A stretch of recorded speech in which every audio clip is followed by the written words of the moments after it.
There's a real cool club on the other side of town where the real cool kids go to sit around and talk bad about the other kids. Yeah, it's a real cool club and you're not part of it. You are listening to the Cool Paso podcast. I am your host, Vanessa Harold, and I would like for you to subscribe to Cool Paso on YouTube. Now, like this video, we film sports in the El Paso, Texas and Southwest area. Invite us to your next game by going to coolpaso.com. Now, today we have a very special guest. His name is Erick Hernandez, and he is a flag football athlete here in El Paso. He's also a veteran and a parent of a person that plays sports as well. Welcome to the podcast, Erick. How you doing, Vanessa? Thank you for having me. Thank you. Now, Erick, you play football. Tell us a little bit about how you got started. So I got started in flag football based off my love just from playing football growing up. But as far as flag football specifically, my little brother who plays with me on Relentless, shout out to my boys at Relentless, everybody. My brother, he's been with a lot of these guys since he was in mid-20s. And one year asked me if I wanted to play with him. I said, why not? And then it's always been like, kind of like, I don't know, like a little dream of me and my little brother to play together on a sport, just because growing up, we didn't get to because of age difference. So, now that we're adults, it's not, it's flag football, but it's cool having a little brother out there on the field with me. So played one season. That season went really well. I did good for being as old as I am, as beat up as I am. And then next thing you know, it went from there. And now it's going on my, I think, fifth season. So, Okay. yeah. So, I'm liking it. I'm loving it. I'm out there.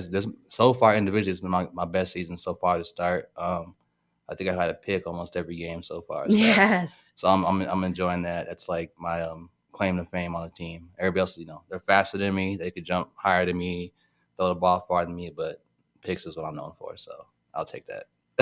Yeah. And you said little brother, right? Mm-hmm. So talk about how you guys couldn't play together. But I'm 36 now. Ooh, I'm getting old.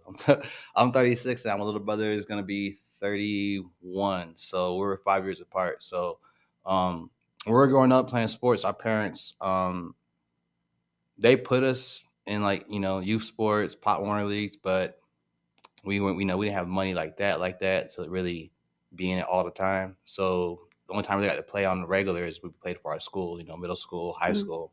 And by the time I got out of middle school, he was, just getting in.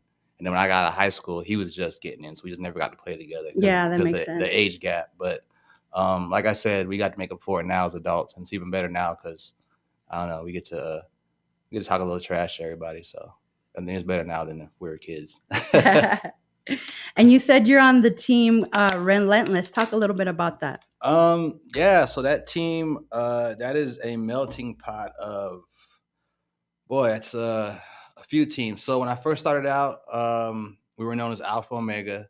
Shout out to Javi. I can't mention that name without giving love to Javi. It wasn't for Javi. Me, Angel, Vic, my brother, Andrew, Kelsey, Kool-Aid, a lot of these guys, Ghost, we would never met. So we wouldn't be where we are today without Javi. So Stallion, that's my dog. Hey Stallion, what's up? That's my dog.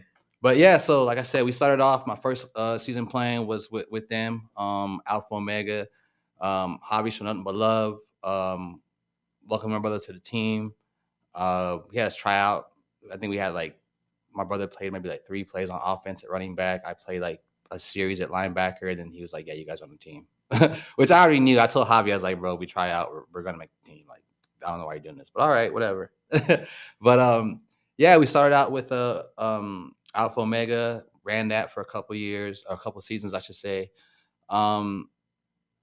like everything happens in life, minds go different directions, things change, people come and go.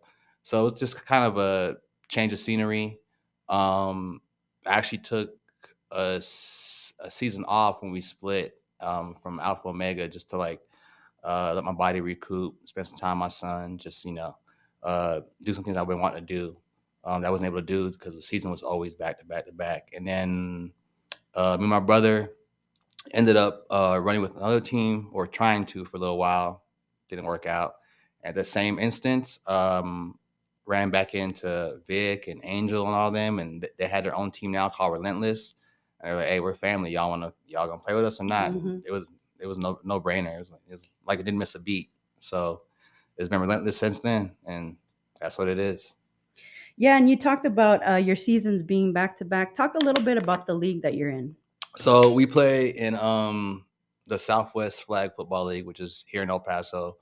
Um, it consists of um, four different divisions: A, B, C, D division. Obviously, you can take a guess. A being your top tier guys, D being your dads, your 9 to 5 guys, just out trying to have fun, live their glory Mm-hmm. days. That's where we're at. D Mm-hmm. division. Don't sleep on D division though. We got some ballers. We're not the young 19-year-olds who out there, running around with good ACLs. We're the older guys, so we can't get it in like that. But nonetheless, we're competitive. But that's the league we're in. We're in D division. We've 4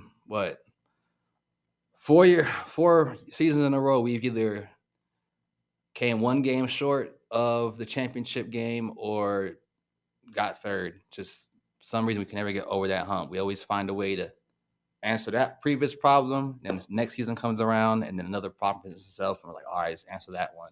So hopefully this season, we got it all figured out. We think we do.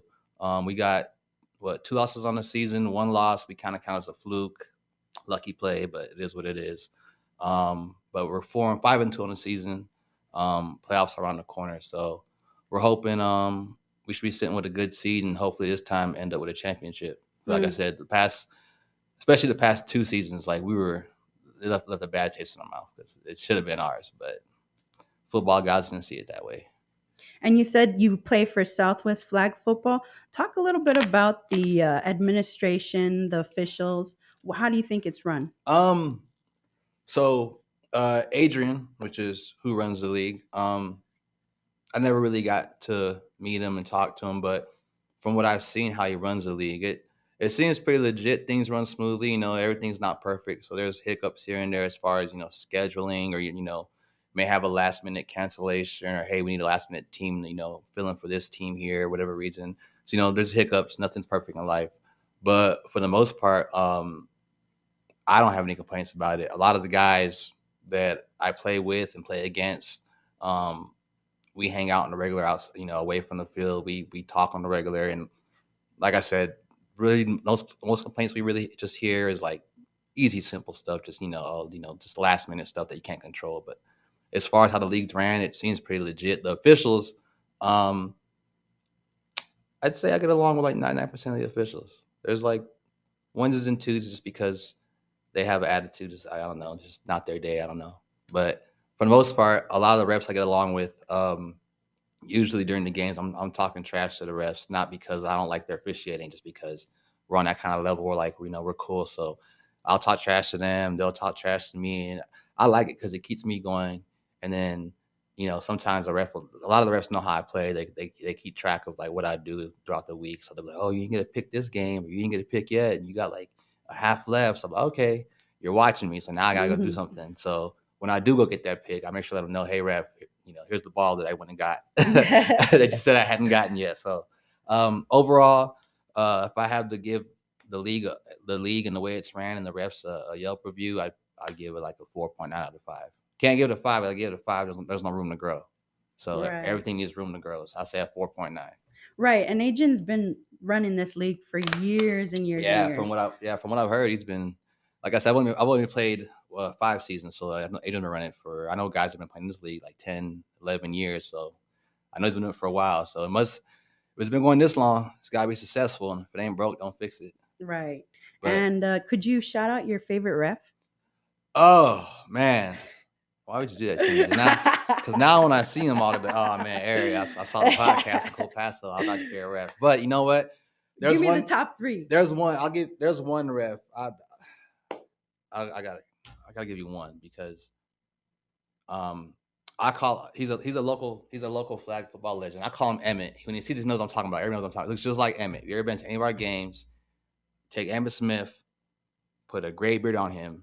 He looks just like Emmett. So I call him Emmett. To this day, that's what I know him as. From the first time I met him, I never asked his name. I was just like, hey, you know what? You look like Emmett. I'm going to call you Emmett. He knows who he is. Exactly. So I would say him, and not even just because of officiating player football sense, just because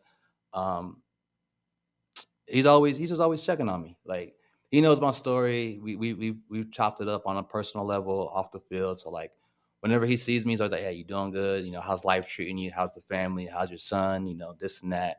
Giving me tips and tricks, you know, different things around this and that. I might be on the field and say, hey, man, you know what? I see you got a brand new Mercedes. I want to get a Mercedes like you. And he'll be like, oh, after the game, come here. Let me get some tips and tricks on how to make some extra money or do this and that. So like I said, away from just the football aspect of it, he's just an all-around good person. He reminds me of kind of like an uncle, I guess, like unofficial official uncle. So you gotta respect that. Yeah. And nowadays it's hard to find people like that because the world's crazy. So when you find people like that, keep them in your corner. Do you think a lot of the teams respect the officials out there? Yeah, I'd say so. Yeah, I'd say you have your moment. I mean, at the end of the day, like I said, you have, like I said, the division I play in. We're like, we're not the guys that you're going to see on ESPN, playing for these tournaments, or the guys you're going to see in LA playing flag football for Team USA in 4 years. But maybe some of us, I would love to be. I doubt it, but I'd love to be. But I say that because at the end of the day, regardless of what division we're all in, our skill level, we're all competitive. At the end of the day, anyone that plays any sport, whether it's a professional or just for fun, you do it because part of you love the sport. B, you're competitive in nature. That's just how we are. So I would say, for the most part, and it's probably the same thing you'd see at your regular football game at a high school or NFL game or a baseball game.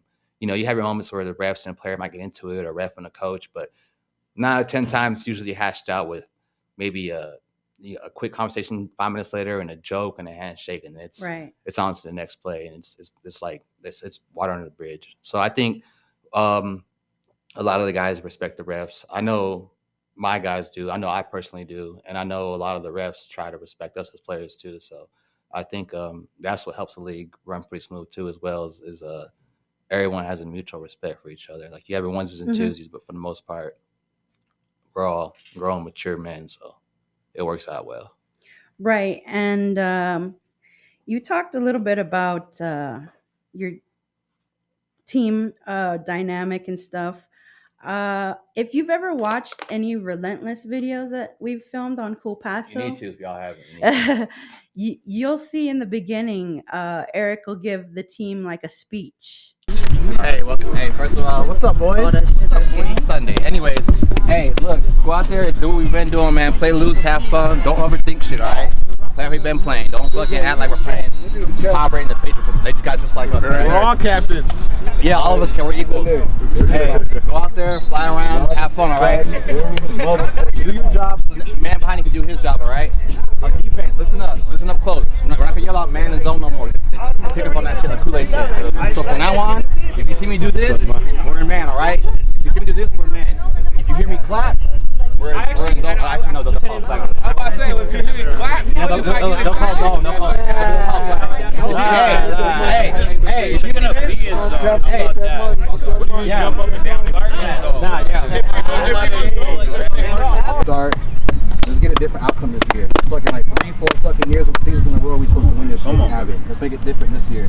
Yeah. Let's start the same note with another dub, all right? Go out there, wipe away fucking last year's shit. Fucking go out there, do what we do. Let this ball, offense, do your thing. Angels, run it how you run it. Everyone feed off Angels' energy. Pick each other up. Hey, no arguing with each other, all right? That's shit's last season. This season, none of that arguing, cussing shit. You want to do that shit? Do it on private, shoulder to shoulder on the sideline. Don't do that shit across the field. Defense, lock shit down, all right? That's what we do. Lock shit down, all right? Work, talk, communicate, to the plate. Don't watch it. Bring it up on 3. Hey, but that's on 3, all right? 1, 2, 3. Hernandez! Offense first, right? Yeah, everybody gotta have your shirts tucked in, boys. Oh yeah, tuck in your shirts. Remember the new rules. Oh yeah. Yeah, I can't not do that no more. I didn't get yelled at. Why do you do that? Honestly, I don't know how to say this without sounding. I'm not a very what's the word I'm looking for? I'm not a very cocky person, lack of better words. So I'm trying to figure out a way to say it without sounding like that. But I don't think there is a way to say it really. But I'm just I've always just felt like I've been a leader. Like ever since, like literally since I was a kid, like 8, 9, 10. I remember playing pickup games, whether it was football, baseball, basketball, tag, whatever it was, hide and seek.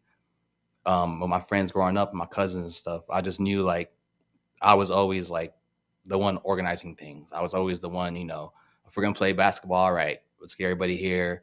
You're a captain, I'm a captain. Because you're the older brother, right? I guess that's why. Well, I'm the middle. There's 7 of us. I'm in the middle. Oh, okay. But I'm the oldest Of boy. your brothers. Yeah, I'm the I guess you could say that. All my older siblings look up to me though, kind of. I guess in that aspect, view me like that. So I guess you could say that. But I guess that's kind of why I always felt like a leader in some sense. And then I don't know. I always just like, as much as I like my own success, I've always just like motivating others. Like I love seeing others succeed. I love seeing others happy. I love seeing others achieve what they want. Like I want that too for myself. But like if I can watch someone else I love do the same for themselves, hey, I'm just as happy, if not happier. And I hear you talking to the men.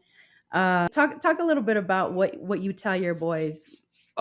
Usually in the huddle before the games, if I'm usually just telling them, it's just, I know it sounds cliche, anyone that plays sports, just in life, but for the most part, the message is one team, one fight. I really do believe, it doesn't matter. You could have, like I coached my son's basketball team, and I told his team one time, you could have 5 Kobe Bryants, but if those 5 Kobe Bryants don't know how to share a ball together, you're not effective. I'd rather take the 5 regular guys who can work as a unit than the 5 Kobe's who are arguing over the ball. And kind of the same aspect, I tell my guys, like like it's great, you might be the fastest jumper, you might have the best hands, you are the fastest runner, you might have the best hands or the highest jumper, you might like Stallions known for getting sacks like on a regular. Like it's great, it's all great, but if we can't put it all together and do our job as an individual, then the person behind us can't do their job, which means a team as a whole can't do their job. And when a team can't do their job, you can't achieve your goal. Right. So I pretty much just tell them, hey, you know what? Focus on your job. Don't lose sight of what you have to do. So that way the man behind you can do what he has to do. And once, you're doing yours, he's doing his, it all adds up and you'll see the end result. And usually 9 out of 10 times, I think I'm right. I've been right 5 times so far. So I think it works. And like I said, the one time I didn't do it last season, I don't know if that's why, if it was our day, but we got blown out that game. And the first thing after the game, the guys were like, it's because Erick didn't get us together before the game. So I was like, all right, I kind of felt guilty. I was like, maybe you guys are right. So I make sure now to do it every game. Right. Even if I don't want to. Like, there's days, I think, matter of fact, last game we had, I just didn't feel like it. There's days when you just don't feel like doing certain things. And it doesn't bad. I was like, oh, you know what? I'm just gonna sit here and relax for a little bit and just soak it all in. And I got started getting the looks, and they were just like, and I was like, yeah, let me get up and go do this real quick. and I heard one of your speeches one time. You talk about humbleness. Did you ever have that problem with some players, or are you just generalizing? Yeah, no. Now, and even my entire sports life, playing Little League, Pop Warner, middle school, high school, playing when I was in the military, I'd come across me. I like to say when I'm playing, I'm pretty humble. Like there's nothing wrong with it. Like I said, people were competitive, but like I've never been the athlete that like I won't talk trash during the game. Like I let my work on the field or on the court, what I'm doing, that's what's going to talk trash for me.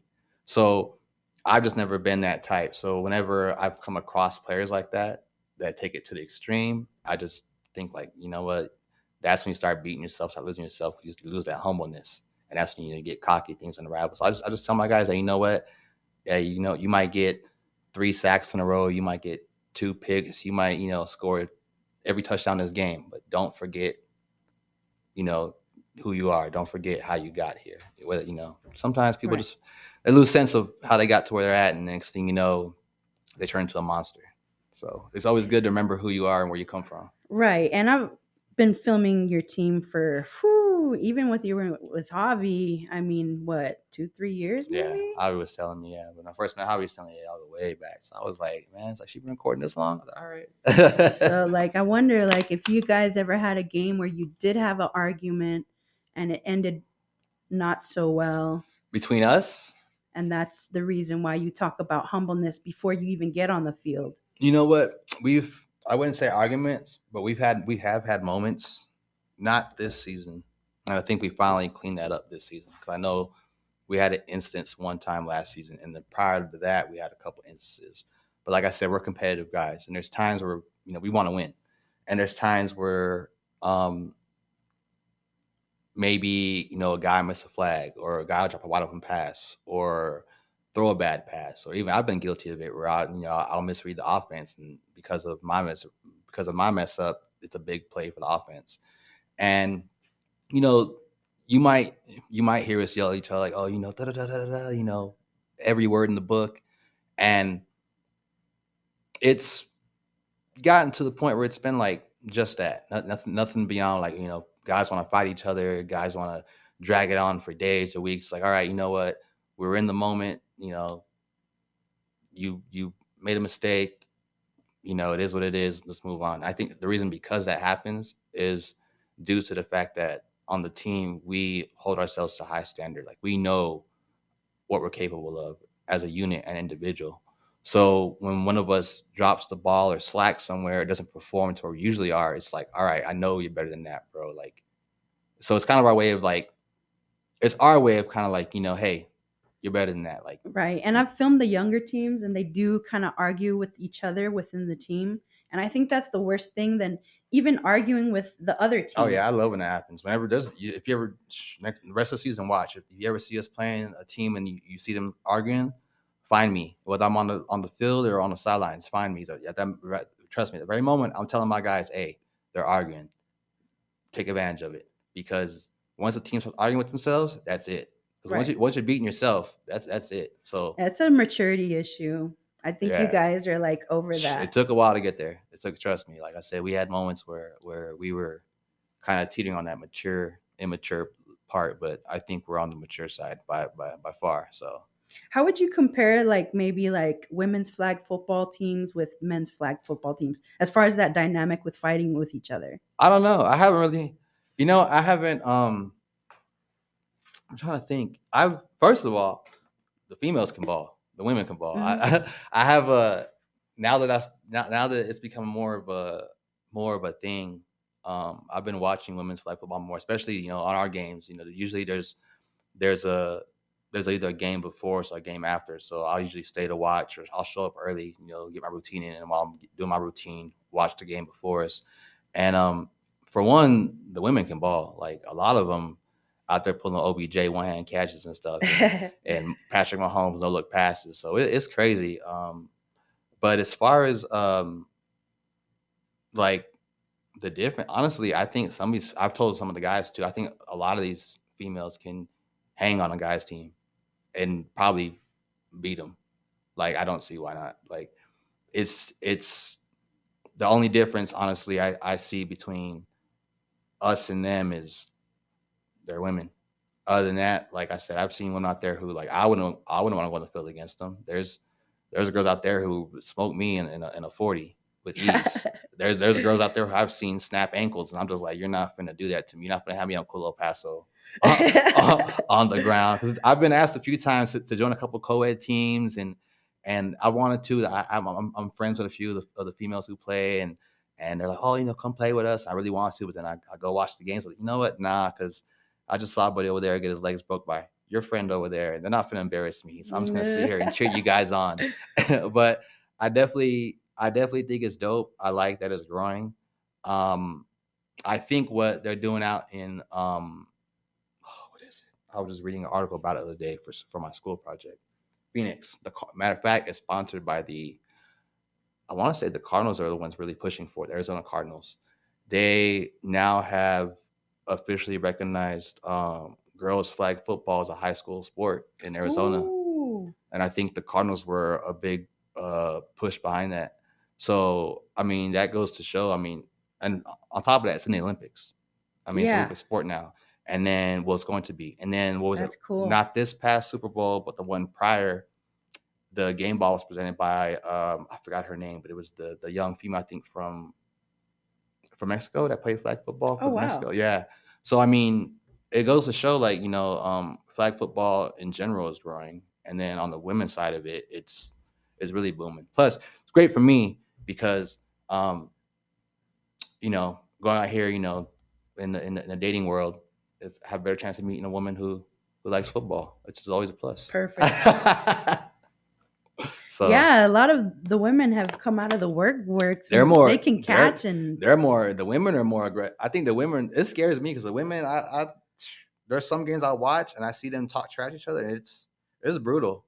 And like it's mean. Like so, I think the women are more mean than the guys. Like I haven't seen the women fight, which is good. I don't think the women will go that far, but the trash talking is it's. Oh yeah. I'm like I'll sit there and listen to it and I'll be like, oh my god, did you say that for real? There's frustration. These girls, or women I should say, have been playing each other for seasons and seasons and seasons, and they're just they hate each other by this time. Probably doesn't help that they probably oh, you dated my man in 11th grade, like that was 12 years ago. Oh, that team.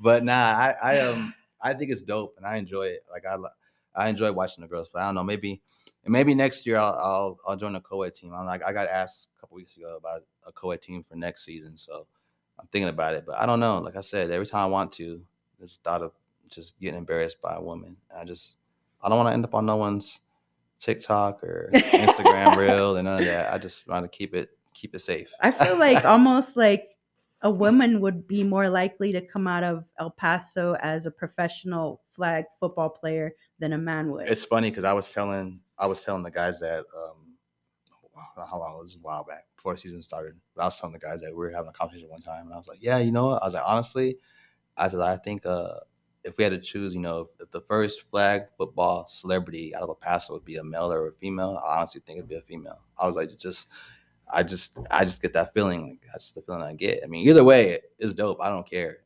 Someone make it, because anytime I see anybody from El Paso make it, especially in sports, like I'm all for it. Like Aaron Jones, I wasn't a Packers fan or a Vikings fan, but he made it out of El Paso, so my son sees that. So I'm like, hey, that's good. Anybody that makes it out of here that's great. Whether they go on to be legends or not, it's a different story. But step one to get there is you got to make out of where you're from. So. Hey, speaking of Aaron Jones, what is he doing this season? I don't know. He's not with the Packers, is he? No, he's with the Vikings. Oh, yeah, the Vikings. The Packers let him go, and then he signed with the Vikings. I think it's a thing now. Everyone that gets cut by the Packers goes to Minnesota. Brett Favre did it, and then I think it's just a thing. Like, all right, you're gonna cut me. I mean, I probably would have did it too. I don't try to be petty, but I mean, the year he had last year for him, and then they just cut him like that. I would probably do it too. Like, okay, you're gonna see me twice a year, and I'm gonna make sure I beat you twice a year. Mm-hmm. So we'll see. So hopefully, he has a good year for him. I'm not a Vikings fan, so I don't hold no water in it. But what team do you go for? NFL. All my teams are from the same city. All my teams are from Dallas, so all my sports teams. Cowboys. I'm gonna say what you want, but my dad's a Cowboys loyal fan since '87. All my teams. From obviously from the Mavericks to the Rangers, the Cowboys, the Stars. If they come from Dallas, I cheer them on. It's just I don't know, something about Dallas. Ever since I was a kid, I have family there, and first time I went to Dallas, I fell in love with the city. And I was like, oh yeah, have sports teams here too. I was like, all right, well, what are the names of the teams? So the Cowboys, all right, well, that's my teams then, and I've been with them since. It would be nice if my team would do something, but I don't see it happen. I don't know. I just don't see it happen right now. Jerry Jones is frustrating. But, but Rangers won the World Series. Mavs made it to the finals. So, yeah, I'll take that. Hopefully that puts pressure on the Cowboys to do something, because can't be that one team in your city where everyone else is doing great things and you're not doing anything great. So hopefully the Cowboys see that the Rangers won a chip. America's team. I don't I hate that because that all my friends are Cowboys haters. I have so many friends that are Cowboys haters, and because of that one phrase, they all during football season they hate me. I'm like, bro, I didn't even name the team that. Like, I wasn't even alive when they got that name. Like, they got that name in the 70s. I wasn't born to the late 80s. Like, that has nothing to do with me. Like, I just know they're my team. Like, I don't call them America's team, but hey, I support them through and through. So, like I said, hopefully, this year they do good. I'm gonna go try and catch me a game this year. So. Oh, cool. Yeah, hopefully. I try to go one game a year. One game a year, take my son. So hopefully this year. I don't know who we're gonna see this year though, because I told my son if we're gonna go, we got at least the way our roster's looking right now, we gotta go to a game we're probably gonna win. I was like, I don't want to go to a game that we're gonna lose. And I think I've been to 5 Cowboy games. Out of the 5, I think I'm there because I think it's because of me. They're 2 and 3. It's because of you. Yeah, I really thought it's because of me. Because like every time I've gone, I'll go to a game. They'll get blown out. Next game, they win big. I'll go to another game next season. They get blown out. Next game, they win big. So I told my best friend one day, I was like, bro, I think I'm their bad luck. So Oh, so you're superstitious. yeah, I feel bad, going to a Cowboy game and everybody's there happy to see them win and they don't win. And I'm like, is it me? You carry any superstitions with you in the flag football field? I'm trying to think. Do I? No, not really. I don't really carry any in life. I carry one, and that's I don't split poles. Oh. That's the only. I don't try to be superstitious only because I don't know. I just feel like when you are superstitious, you set yourself up. You set yourself up for that. But the pole thing only because I actually remember when we were kids, me and I think it was my cousin, we were walking, we split a pole, and right after I split it, I tripped on a curb and I chipped my tooth or something like that. Yeah. Ooh. So after that, I was like, oh yeah, that was bad luck. But other than that, I'm not really superstitious. But no, I mean, I thought about it. I know some players keep, I don't know, orange peel in their sock.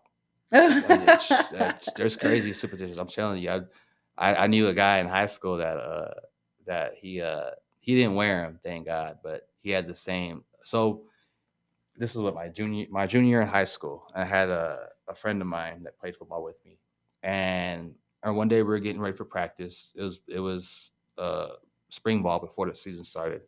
And his locker was next to mine. I saw his look to be crusty pair of socks. I was like, bro, what is you got crusty socks in your locker for, bro? Like, take those home. And he's oh no, man. He's all, I was in 7th grade. I had 3 picks in these socks. And he's like, I've never washed them. I was like, do you wear them? He's like, nah, I don't wear them. I just keep them in my locker. He's like, whoa.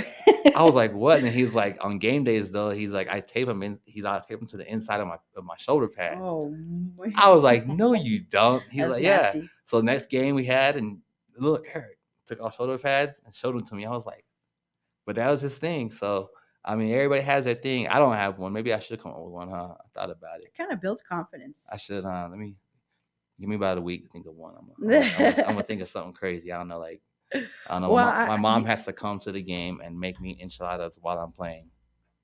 That's my superstition right there. So, because my mom knows I love her food, so I'm like, Mom, you got to come to the game now and cook. Because if not, I don't win. You're a vibes. I seen you before the game playing DJ. Oh, I appreciate that. Yeah, I'll tell you, my teammate. I'm glad I'm noticing the trend. You notice I have a choice when it comes to my team when we're together. I don't have a choice in these things. What are some of your favorite songs that pump you up? Oh man, you can't ask me. I love music. That's outside of football. Music is probably my next love. Music helped me get through a lot in life, and I used to want to do music when I was in high school, but I don't know. It just depends on the mood I'm in. Because honestly, I might come out there and put on some old Lil Jon, from my high school days, or I might put on my son's a big Uzi Vert fan, so I might put on Uzi Vert, or I might. Was it last week? No, week before that. I put on classical music. I'm not even joking. I'm not even joking. I remember that. You were watching who warm up? It was my nephew. Yeah. My nephew warming up. It was Beethoven's Fifth. And it was all in sync. It was in sync. It was perfect. It was perfect. But it just depends on the mood I'm in. But now usually I try to put something, hype, up tempo, energetic. lately I've been on this whole West Coast thing, so I've been putting on a lot of like not really Kendrick, nothing against Kendrick, but like I like to be different from everybody else. Everybody likes to listen to Kendrick, but like um Dom Kennedy, RJ, Mr. LA, who else? Larry June, TDE, a lot of guys like that. Like that's lately what I've been listening to get like me ready for games. Just a lot of West Coast rap.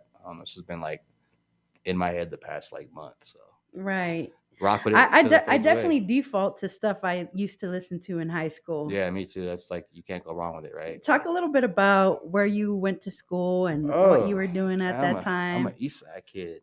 East Side kid. Nah, I went to Montwood my freshman year. Well, half my freshman year. So Go Rams, class of 99.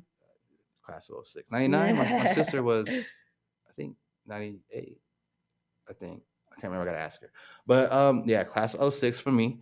But yeah, so I went to Montwood my first year. I went to Montwood Middle, went to Montwood High after that. I was there until we had that walkout / riot. And then my mom was like, oh yeah, they wilding. You gotta go somewhere else. So the next week, I was down the street at America's.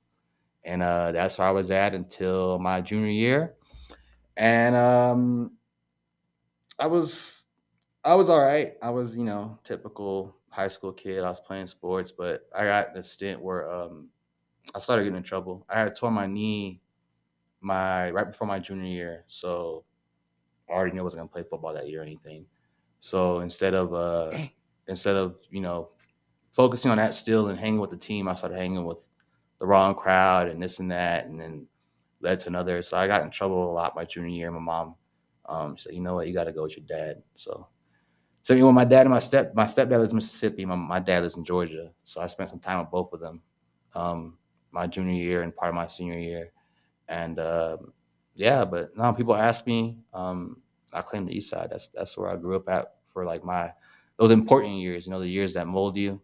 That's where I spent a lot of my time at. And then that's where I went to high school at. So those are my roots. But I'm good in every part of El Paso. But little known fact about me, growing up, lived everywhere. I lived everywhere from Benton, Conoteo, all the way to Horizon before it was Horizon. So like I got roots a little bit everywhere. So I got people all over El Paso, even in 5 Points. So I'm good everywhere. That's cool. Yeah, and we talked about a little bit about you coaching. You said you coached your son's basketball team. Yep. Are you still doing that, or Yeah. was that? So I'm still doing it. I just haven't been doing it recently. It's just been my son has this thing where he does not want to play for no one else but me. Like he refuses right now. I'm trying to get him out of that because as much as I love coaching him, I know as a coach that learning from other coaches will benefit him more as a player. So I'm trying to get him out of that. But my son's really loyal and he only sees it as, I want to play for dad and dad, which is cool. I appreciate it, but I'm trying to get him out of that. So I haven't coached in, I want to say almost a year.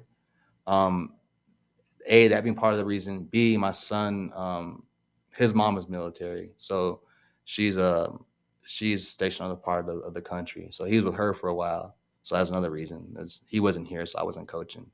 And then with flag football being back in season, our games on Sundays. A lot of the basketball leagues are on Sundays around the same time, so it's kind of hard to catch a football game and then run across town to coach a basketball game an hour later. So during football, I kind of got to sacrifice basketball for football, but I'll usually bounce back and forth. There's maybe one season I was able to do both at the same time, but outside of that, it's usually if I'm doing football, it's just football, and then if I'm doing basketball, it's just basketball. So you just got one kid? Yep, just him, just one, but he's 8 of them. Yeah, my 13-year-old. Shout out to Ash. That's my little man. That's my best friend. Yeah, my little 13-year-old. Well, I would say little. He's what, 6 foot, 13 years old. Yeah, he's big now, but I forget he's a kid sometimes. How as big as he is. But yeah, I just got him. It's just me and him. I had him. Well, his mom had him when I was 23, and been in dad mode ever since. It's probably not. I wouldn't say it probably is. It is the greatest thing that happened to me because as soon as I found out I was gonna be a dad, like I wasn't doing anything wild then. Like I was already in the military at the time, but like when I found out I was gonna be a dad, like it really helped me focus like even more on what I needed to get done in life and what I wanted to do in life and things like that. So yeah, having him was great. It was a blessing, and then plus like having like in my son's eyes, I can't do no wrong. So I mean, having someone that admires you like that, that's dope. Because like even when I feel like I've like failed in a way as a dad, or like kind of like maybe at times when I just thought my son went too hard or was too tough on him. Even when we have talks and I'll apologize.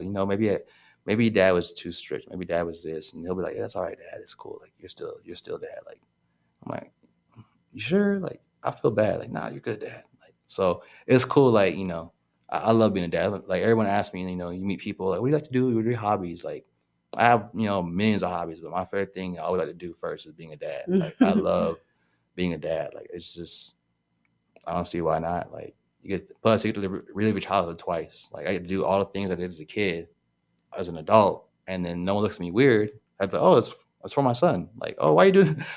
Why? Like I remember when my son was little, I took him to this.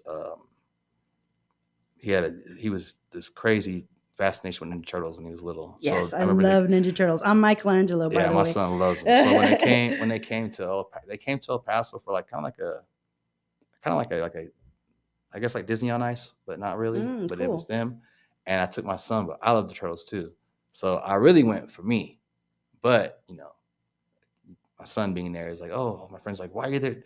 Why are you seeing Disney on Ice? And Turtles like, oh, my son's with me. Like, oh, okay, your son's with you. It's okay. But really, I'm like, nah, bro. Like, I love the Turtles. I want to be here for me.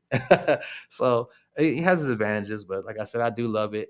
Um, and I'm looking forward to seeing him grow up the rest of his life. Like it's dope. I'm excited this year. It started his 8th grade year today. So his first day of school. Congratulations. And, I know he's growing up fast. But You got that picture, the before school nah, picture? you know what? I usually every year I've done that. I've taken a picture or something, but for some reason this morning I didn't. I think it just I'm more of the like I like routines. I like traditions, but sometimes I also feel like certain things in life they just need to happen a certain way for a reason. And this morning it crossed my mind all night. Like I was laying in bed all night. Like it was my first day of school. I'm like, oh, I can't wait to take a picture of mom. Send it to his mom, put it on Facebook, put a dope little caption on it. But when he was getting dressed this morning, I was just sitting on my couch, drinking my coffee, watching Sports Center. I was looking at him get ready and stuff, and I was just like, nah, you know what? I'm just let him be him. Because I even asked him, like, hey, usually I walk him to school, or drive him to school either way. And today I was like, hey, I'm gonna walk you to school. Like, what time you ready to leave the house? He's like, oh, Dad, I'm gonna walk with my friends today. And I was like, all right, go ahead.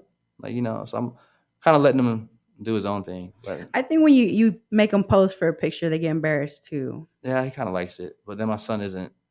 He likes it, but he's not photogenic. Like he's just like his face is like blah. Like no matter what he's doing, like my son, you could take him to.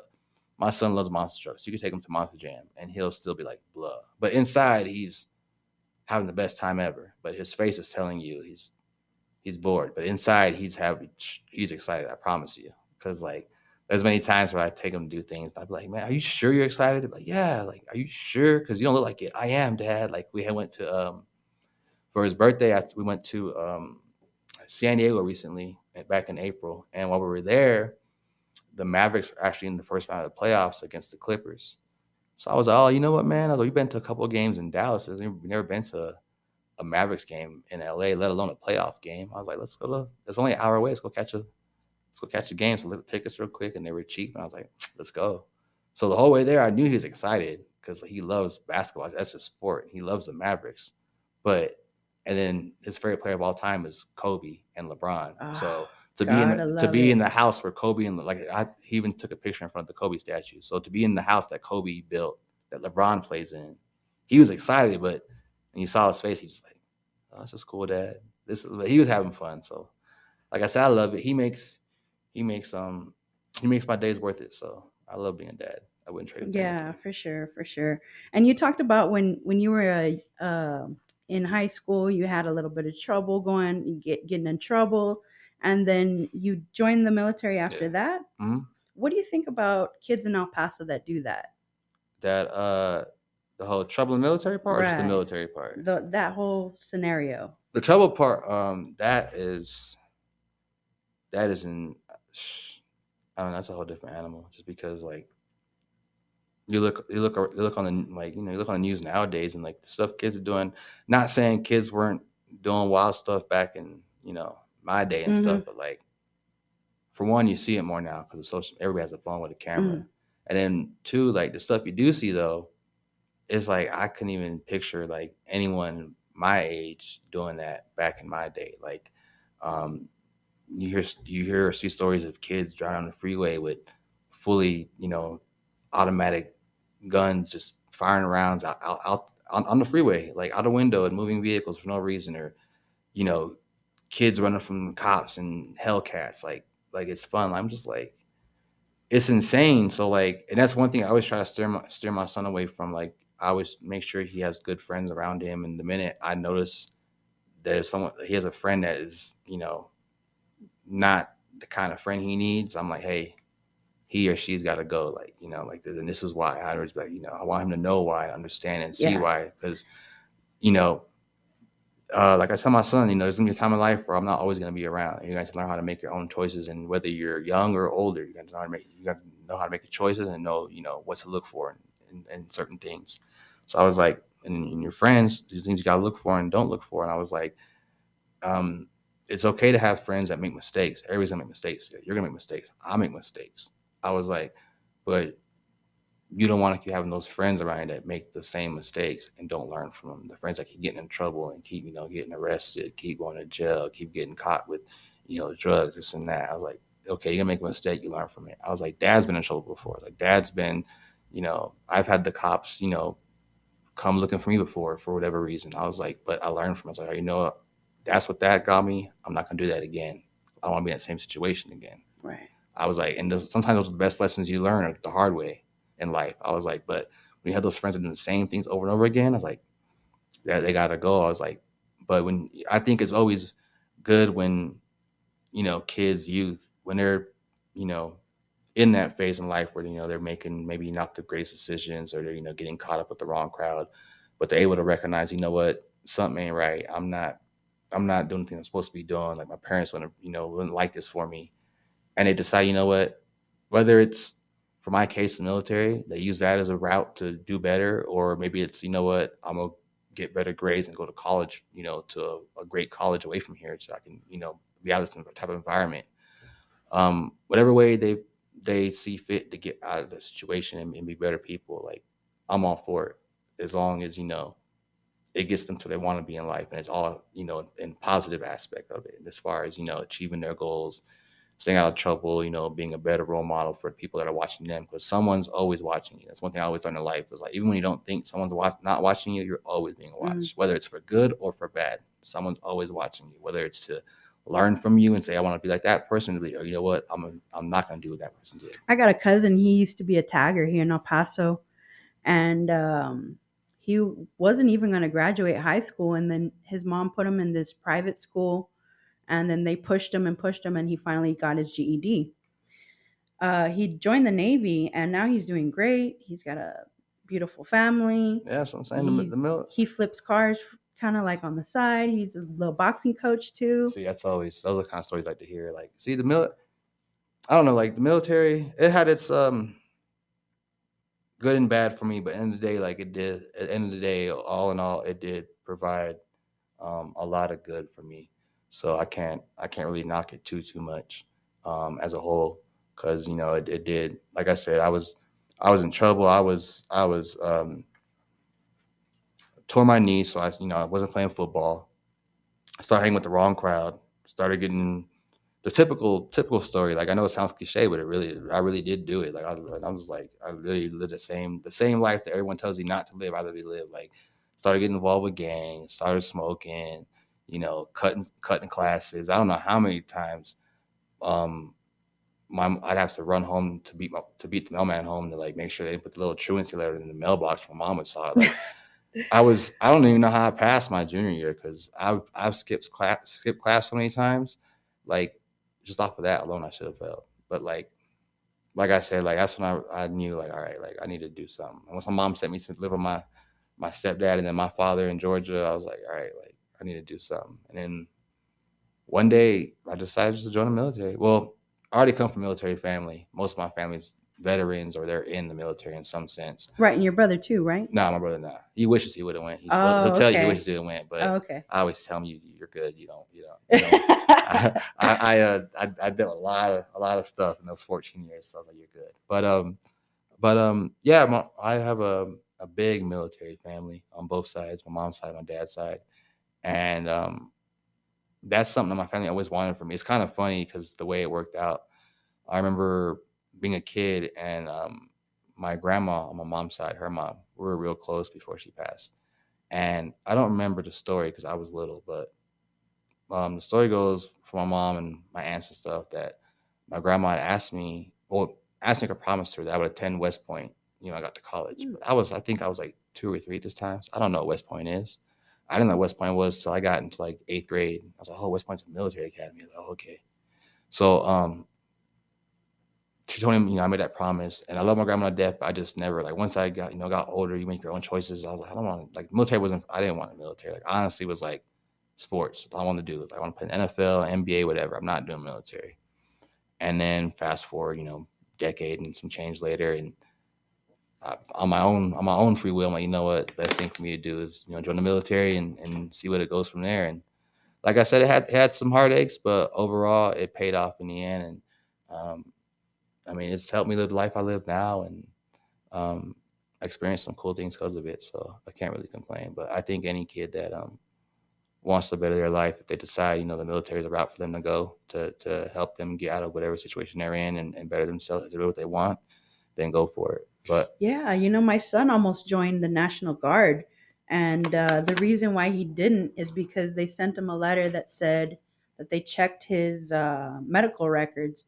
And my ex-husband is in the Navy, so we used to just go to Fort Bliss for everything, all his shots and everything. And so they already had his medical records available, and they said, oh, we see you got bronchitis on April whatever 2000 this. That means you have asthma, and we don't allow that. We have to have you come in, take this special test that nobody knows about. When the Army wants to cut the numbers down, they have all kinds of stupid little criteria. Well, I wouldn't say it's stupid. Some of it's, they're looking out for people's well-being, whatever. But they have, little criteria they want to impose when they want, just because, all right, we don't need that many people to join us this year because we have, what we need. So maybe that's what it was, huh? But it just depends. Like when I joined, I happened to join while Iraq was still going on in Afghanistan. So I already knew they needed that. It was everybody that joined then knew, like they were letting everybody the Bin Laden times, all that. We knew, like they were letting people in left and right because it's a war. They're probably about to do a draft too. They needed bodies, so like we already knew. So like I had friends I was in with that they were like, yeah, they had to get a waiver because they're like, yeah, I had to get a waiver signed by my recruiter because I had a felony, but the Army took me because I was like, yeah, bro, like so. How would you feel about them recruiting women? I mean, it is what it is. Like as a draft, like you're required to go fight. I mean, women. I know women who would go fight. I've been in the military. I was in the Army with women who would do it, and I know women now who are out and they would go back and do it. Like, I don't think nothing wrong with it. They do it. They would do it. I know women who would go do it. I know a woman right now who lives in the Northeast who just got the Army about 2 years ago, and if you ask her right now, she would go back and do it. She'll go do it because she's done it before when she was in, and she's a mom. That's crazy because it's like, even if you look at men, there's some men that probably wouldn't be willing to do that. But there's also some women that wouldn't. There's a lot. Yeah, there's a lot of, in times like that, there's a lot of people that are brave like that. I mean, you see it when when Russia invaded Ukraine, you had a lot of people a lot of ex-veterans from America who who are on their own dollar, buying a plane ticket to Ukraine, getting their own gear, loading up their weapons, and flying over to Ukraine to help them out. So, I mean, I wouldn't doubt it. I'm sure there are women that, like I said, I know women that would do it. And if that's something they want to do, go for it. Just know it's wild. It's wild on both sides. If that's something you do. It's wild. That's something you get. That's something you want to do or something you want to get into. It has some wild moments. So be braced for that. Well, we're almost out of time, but I did want to bring up you being a flag football athlete and also have a cancer diagnosis. Talk a little bit about that. Yeah. So, what are we in? We're in 24 August. In December, I'll never forget, what day was it? December. I started treatment on my dad. December 17th, 2021. I found out that I had a stage 4 colon cancer. Kind of knew there was a chance of me getting it. I just didn't, you thinking not to happen to you, only because it runs in my dad's side of the family, and it's what killed my dad. Eventually, like, it was other complications, but that was ultimately what led to everything else happening, was that. So, and plus, like, I had, a few uncles and stuff who passed from it. So, I kind of knew that there was a chance, but you just never think it's going to happen to you. And like, so, and all my life, I felt healthy. Like I said, I played sports my whole life. I was in the military. So, I just never thought, it happened to me. And then, one day I wasn't feeling right, went to the hospital and they did some tests and came back and said, "Hey, you're sick." And I was like, "Oh, all right." And it sucked. It was like towards the end of the pandemic. So like, things were open still, but like, especially because my situation, having cancer, my immune system at the time, I couldn't have no visitors. Oh, that's scary. So when I found out, I was by myself, and then I was in the hospital for about a week before I went home. So that whole week I was alone. Like, the only time I had any kind of interaction outside of the medical staff was FaceTime with family. My mom would FaceTime me, my son. But other than that, it was just me and the docs for a week. But yeah, I found out, and then they told me, and I think I let myself go through the motions for maybe. I probably should let myself go through the emotions a lot longer, but just me being me, I've been through a lot of turmoil and traumatic stuff in my life that I kind of think now I just kind of like, I wouldn't say I'm numb to it, but like I kind of like, I'm able to deal with it a lot faster than most people. Like, what might take someone an hour to deal with, I can probably deal with in 30 seconds. And then I'm like, all right, what do you got to do now to get through this? So when they told me, hey, this is what you got, I already knew it was bad. When they walked in, there was 3 of them together. I was like, oh, this is not good. 3 doctors coming here to tell you something together. So when they told me what I had, and I was like, all right, and they stepped outside. They said, hey, you need a minute? I was like, yeah, give me a minute. They stepped outside for about 5 minutes or so. I think I screamed, cried, yelled, cussed. I did everything. I think I did every motion in about 5 minutes. And then at the end of it, I was all right. I was like, well, you got 2 options there. You can either fight this and live, or you can just sit here and let this thing kill you and wither away. So it was no brainer for me. I was like, well, I got my son, I got my family, and I like living in general. Like, I love experiencing life. So I was like, docs walked back in and they're like, what do you want to do? And I was like, well, when you start treatment. And they're like, are you serious? I was like, yeah, when can I start? And they were like, well, let's find out. And then they came back and they're like, can you come back in 10 days? And I was like, 27th of December. And they were like, yeah. And I was like, that's perfect. And they're like, why is that? And I was like, that's my dad's birthday. So I took it as a sign. I was like, man, like I said, my daughter's birthday. I take everything. I said, take everything as signs. And I was like, there's good luck and bad luck, right? Splitting poles is bad luck. But when they said, hey, you start chemo on your dad's birthday, I was like, hey, that's got to be good luck. So how interesting. And it must be because when I went for my year follow-up, one of the doctors who had diagnosed me, sorry about that. That was my alarm. Red alert. That was actually my chemo alarm. So I got to take my medicine in an hour. But one of the doctors that diagnosed me, I didn't remember him because at the time I had a mask on and stuff because, COVID. And he saw me in the hospital and he was like, you're still here? And I was confused. I was like, first of all, who are you? Second of all, here, like, in the hospital? He was like, I was like, no. He's like, I'm one of the doctors that had diagnosed you originally. I was like, oh. He's like, you're still here? I was like, yeah, what do you mean? He's like, well, when we first saw your prognosis, he's honestly, I didn't give you more than a year to live. He's all just based on what we saw. And I was like, really? He's like, yeah. He's all, but you're here still. And he's all, and he asked me how long has it been? It's like, it's been 14 months. He's like, and you're still here? And he's like, that's great. And I was like, yeah. So I take it as a sign, like, and when I heard that, I was, oh man, I'm good now. Like, I might have my good days and bad days going through this, but like, knowing that, made me feel better. And then like my story, like I'm pretty open with my story. Um,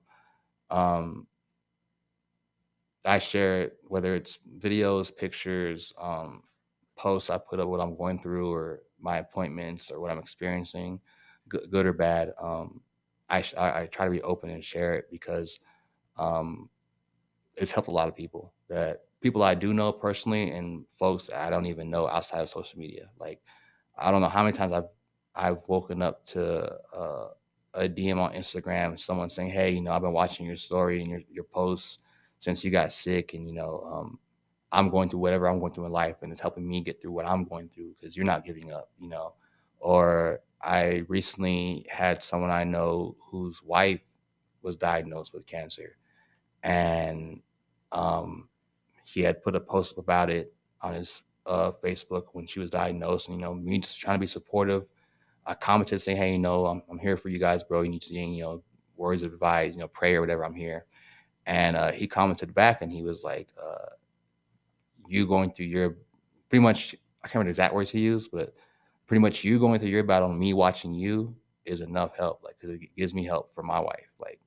And yeah, so like I don't know. I at first I wondered why, why me, but then I think that um it was me because it had to be me because to show others, like, no matter what you're going through, you can still thrive. Like, you're gonna have your bad days.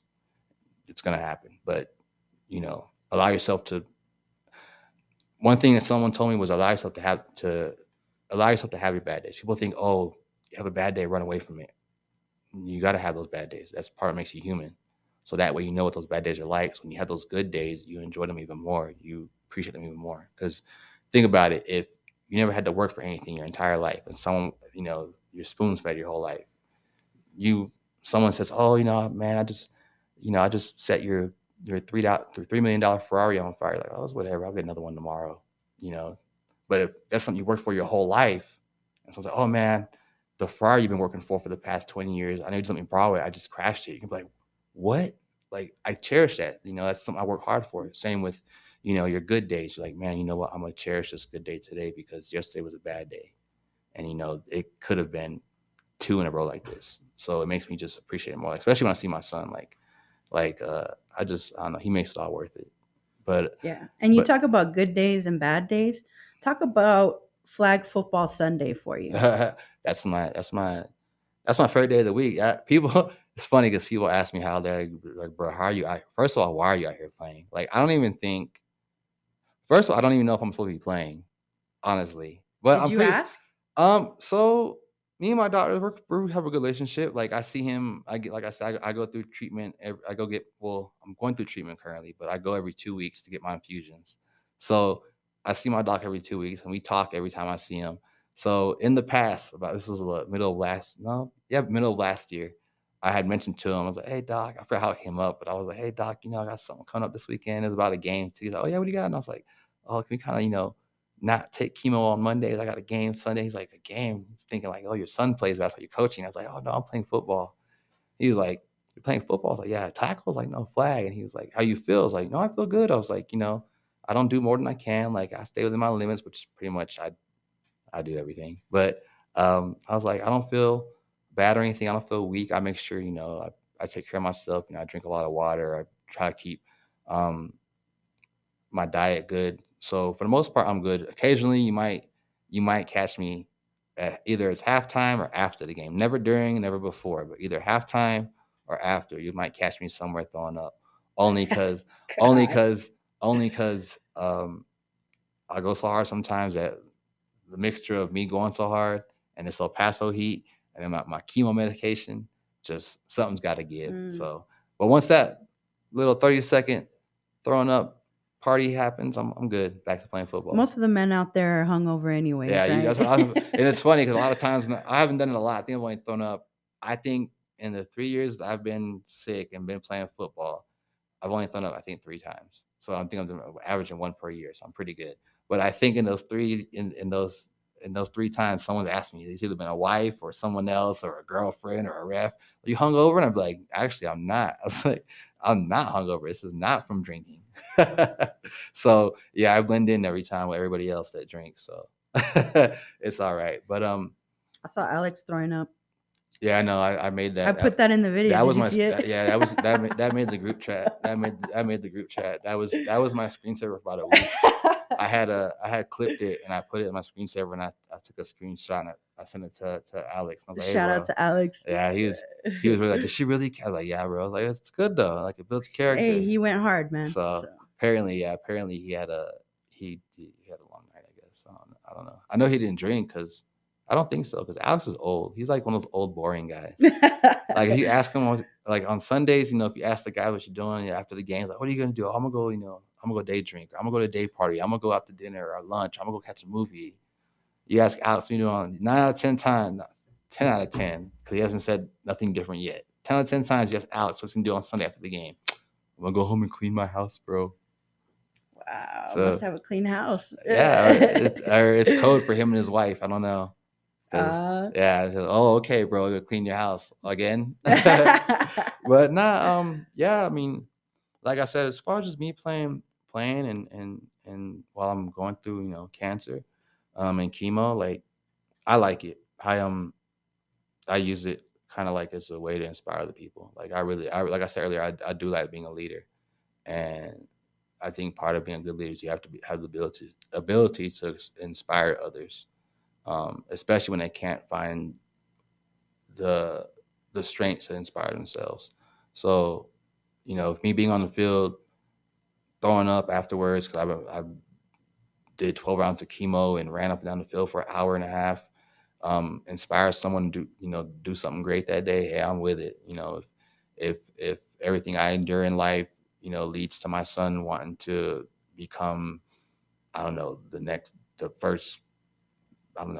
president or a NASA scientist or whatever he wants to be, I'm all for it. So, it had to be me for a reason, I guess. And that was the reason why, Yeah. And I can't speak for your team, but I kind of feel like you inspire them, I hope so. I hope I inspire them for good reasons, not for bad reasons. Because, sometimes those guys, I could probably rub off some of my bad ways, like, my influential, explicit content, rap music that, some guys' wives don't let them hear in the house. Oh, Erick was playing this at the game. Well, don't put that in the house.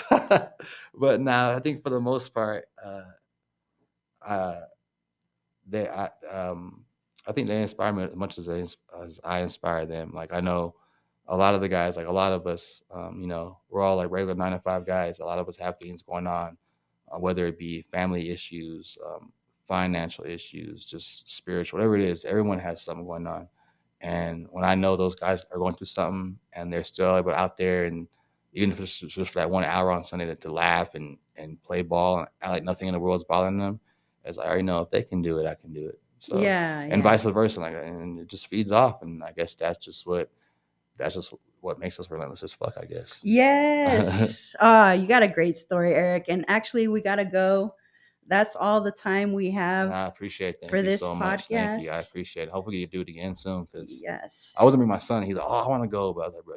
We could have sat him down over I here. was like, bro, you got school. I was like, yeah, that's true. I was like, bring me home some A's next time. I got you. Yeah. So, when you see him next game, tell him, hey, bring home some A's. You can come to a podcast. Right. And I do see him out there. I'm trying to get him on the field, but basketball's his heart. He don't want to do nothing for basketball. So, hey, as long as we leave this generation better than the way we had it, I think we're in a good spot. We're on that path, hopefully. Yeah. Well, thanks again, Erick. Thank you so much. Goodbye, everybody. Peace.